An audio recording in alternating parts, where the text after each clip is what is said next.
I was down in Cardiff away with work this week and I was staying at this village hotel. Typical village hotel has a very large car park with lots of accessible parking spaces, but because it does have a very populated gym, most of the spaces do get taken up by people without blue badges, because despite them being there to go to the gym and exercise, they can't be bothered to walk to the back of the car park.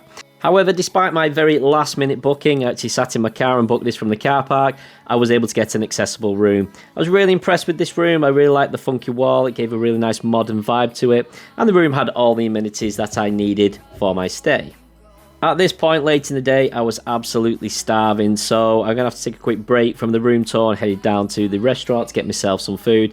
Did get the double stacked cheeseburger with the sweet potato fries, and it was delicious. And we're back to the room tour, and we're going to have a quick look at the bathroom now. This is a walk-in shower with, again, all these modern funky features, which really tied it all in together.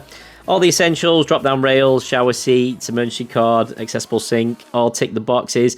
My only complaints was the shower seat slightly tilted back, which made me feel like I was going to slide through that gap. The shower curtain is quite mouldy at the bottom, definitely needs either replacing or a bloody good clean. And the toilet seat was quite loose, but having an accessible sink does make a difference. I don't know what it's like for people who are not wheelchair users. I imagine this is going to be quite low, but having that big bright light as well really made a difference. If you do like this type of content, make sure you like, subscribe, and turn on those alert bells so you can see any future content that I produce. Considering this is an accessible room, the bed was actually quite difficult to get onto. What I've not shown here is the far side of the bed, which the gap was too narrow for me to get my wheelchair down. And that's one of the reasons I couldn't actually open the blinds. And then because the sofa behind, which was too heavy for me to move, it meant that I could only get halfway down the bed. So once I'm on the bed, it does mean I'm going to have to reposition. Now, the mattress is sat on a frame at the bottom, which adds about 4 or 5 inches of extra width, which makes the transfer much more difficult, especially when I'm struggling with a sore shoulder.